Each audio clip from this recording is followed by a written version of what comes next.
பாருங்கள், இட்லி உப்புமா, ரவை உப்புமா ரெடி ஆகிடுச்சு. ரவை ஐயோ அரிசி உப்புமா. மறக்காமல் லைக் பண்ணுங்கள், ஷேர் பண்ணுங்கள், கமெண்ட் பண்ணுங்கள். சீக்ரெட் சமையலை சப்ஸ்கிரைப் பண்ணுங்கள். ஹாய், ஹலோ, வாங்க. எப்படி இருக்குதுங்க? நல்லா இருக்குதுங்களா? இன்றைக்கி ஒரு பாத்திரம் எடுத்துக்கோங்க. 1 கிளாஸ் அரிசி எடுத்துக்கிறேன். 1 கிளாஸு வீட்டு சமைக்கிறோம் இல்லையா, அதே அரிசி தான். புழுங்கல் அரிசி இல்லை, பச்சரிசி. பாருங்கள், 1 கிளாஸ் அரிசி எடுத்தாச்சு. கொஞ்சம் ஒரு 2 ஸ்பூனு துவரம் பருப்பு, 2 ஸ்பூன் துவரம் பருப்பு போட்டுக்கோங்க. எல்லாம் மிக்ஸ் பண்ணுங்க. பாருங்கள், 2 ஸ்பூன் போட்டுக்கோங்க, ரொம்ப வேண்டாம். துவரம் பருப்பு வந்து கொஞ்சமாக போடுங்க. அரிசி உப்புமானா ரொம்ப டேஸ்டியாக இருக்கும், சாப்பிட்றதுக்கு அருமையாக சாப்பிடுவாங்க, எல்லாருக்கும் பிடிக்கும். சிம்பிளாக குயிக்காக எப்போவுமே நம்ம ரவை உப்புமா எல்லா உப்புமா பண்ணுறத விட அரிசி உப்புமா உடம்புக்கு ஹெல்த்தியானது, ஆரோக்கியமானது, சாப்பிட்றதுக்கும் நல்ல டேஸ்டியாக இருக்கும். அதை ட்ரை பண்ணி பாருங்கள். ஒரு நாளைக்கு எப்படி டெய்லியும் அதை கேட்பாங்க. இட்லி அரிசி உப்புமாவை கேட்பாங்க. பாருங்கள், அரிசியும் நம்ம துவரம் பருப்பு 2 ஸ்பூன் போட்டுக்கணும், அவ்வளோதான். போட்டாச்சு. இப்போ சீரகம் கொஞ்சம் போட்டுக்கோங்க. காரத்துக்கு உங்களுக்கு எவ்வளோ வேணுமோ அவ்வளோ மிளகு போட்டுக்கோங்க. நான் கொஞ்சமாக போட்டுக்கிறேன், எனக்கு காரம் ஆகாது, அதனால் கொஞ்சம் மிளகு, அவ்வளோதான். இதை வந்து நீங்கள் என்ன பண்ணுங்கள், கொஞ்சம் தண்ணி ஊற்றி நல்லா கழுவிட்டு எட்டுன்னு வந்து வச்சுட்டு கூட இது பண்ணலாம். கழுவி கொஞ்சம் ஆற வச்சு செய்யலாம். இல்லைன்னா கொஞ்சமாக தண்ணி ஊற்றி அதில் போங்க, இப்படி தண்ணி தெளிச்சுக்கோங்க. ஏன்னா இந்த அரிசி வந்து கொஞ்சம் மெதுவாக ஊறணும், அவ்வளோதான்.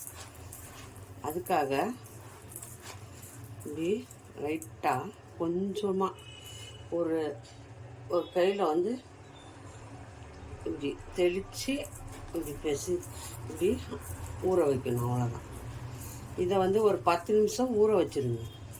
நல்லா ட்ரையாக ஊறிடும். ஊறின பிறகு நம்ம இதை மிக்ஸி ஜாரில் போட்டு அரைச்சி நம்ம சிம்பிளாக உப்புமா பண்ணலாம். அரிசி உப்புமா. அரிசி நீங்கள் முன்னாடியே கழுவி ஆற வச்சுட்டு, பருப்பு அரிசி எல்லாம் கழுவிட்டு நீங்கள் ஆற வச்சது தான் இது. அப்படியே நம்ம கொஞ்சம் ஈரப்பதம் வேணுமுக்காக கொஞ்சமாக லைட்டாக தண்ணி தெளித்து மூடி போட்டு ஊற வச்சுருங்க. நல்லா ஊறி வரும் அது. அப்புறமா நம்ம இதை மிக்ஸி ஜாரில் போட்டு பொடி பண்ணிக்கலாம்.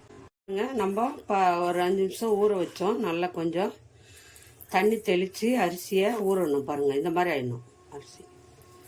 பாருங்கள், வரவரப்பாக ஊறி இருக்குது, லைட்டாக வரவரப்பாக ஆகிட்டுருக்கு. மிக்ஸி ஜாரில் போட்டு நம்ம இதை பல்ஸ் மூடில் நல்லா ரவை பதத்தில் நம்ம இதை அரைச்சிக்கணும்.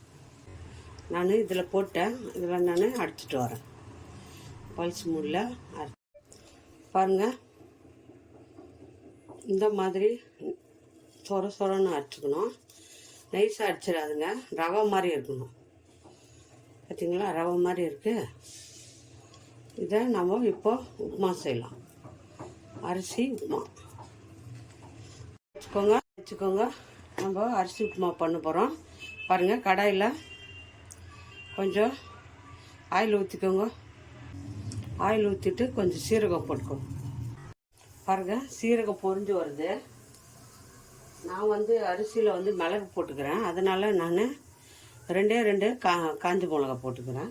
பாருங்கள், மிக்ஸ் பண்ண கொஞ்சம் கடலைப்பருப்பு உளுத்தம்பருப்பு போட்டுக்கோங்க. மிக்ஸ் பண்ணது நல்லாயிருக்கும். அரிசி உப்புமாவு டேஸ்டியாக விரும்பி சாப்பிடுவாங்க எல்லாம்.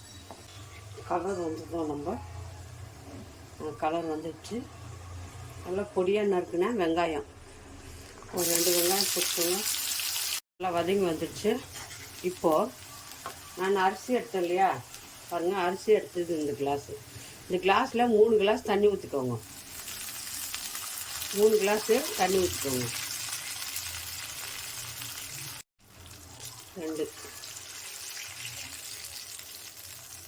3 கிளாஸ் ஆயிடுச்சு. 3 கிளாஸ் தண்ணி ஊற்றியாச்சு. இது ஊற்றி நல்லா கொஞ்சம் கொதி வரட்டும். இது வந்து நல்லா கொதித்து வந்த பிறகு நம்ம அரிசியை போட்டு கலரிக்கலாம்.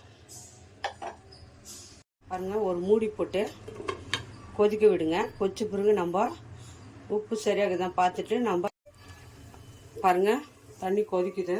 தண்ணி நல்லா கொதிச்சு வருது. இப்போ என்ன பண்ணுங்க, கொஞ்சம் உப்பு கரெக்டாக இருக்கா டேஸ்ட் பாருங்கள். உப்பு கம்மியாக இருக்குது, நான் போட்டுக்கிறேன். பார்த்துட்டு இப்போ நம்ம பொடி பண்ணோம் இல்லையா, இது அப்படியே போட்டு நல்லா கிண்டிடுங்க. இது கட்டியெல்லாம் ஆகாது. தண்ணி வந்து நல்லா சூடாக இருக்கு இல்லையா, கட்டியெல்லாம் ஆகாது. பயப்படாமல் கலக்கணும். நல்லா உதிராக வருங்க பாருங்கள்.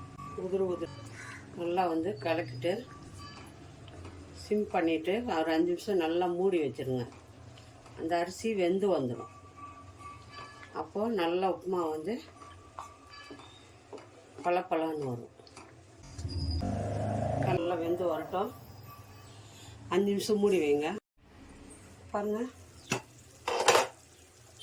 மூடி வச்சு ஒரு 5 நிமிஷம் நல்லா இது அரிசி உப்புமா அரிசி உப்புமாவு ரெடி ஆகிடுச்சு பாருங்கள். சூப்பராக டேஸ்டியாக நல்லா பாருங்கள். இந்த மாதிரி இருக்கும். எல்லாம் குழந்தைங்க எல்லாருமே விரும்பி சாப்பிடுவாங்க. அரிசி உப்புமானா எல்லாருக்கும் பிடிக்கும். பாருங்கள், ஹெல்த்தி, உடம்புக்கு ஆரோக்கியமானது. பாருங்கள், யார் யாருக்கு இந்த அரிசி உப்புமா பிடிக்குமோ அவங்க மறக்காமல் லைக் பண்ணுங்கள், ஷேர் பண்ணுங்கள், கமெண்ட் பண்ணுங்கள். அஸ்வினி சீக்ரெட் சமையலை சர்ப்ரைஸ் பண்ணுங்கள். பாருங்கள், அரிசி உப்புமா எவ்வளோ பழப்பழான்னு வந்திருக்கு. நல்லாயிருக்கும் டேஸ்ட்டு. வீட்டில் இன்றைக்கே செஞ்சு கொடுங்க. பிரேக்ஃபாஸ்ட்டுக்கு, நைட் டின்னருக்கு எல்லாத்துக்கும் செஞ்சு சாப்பிட்லாம். நல்லாயிருக்கும்.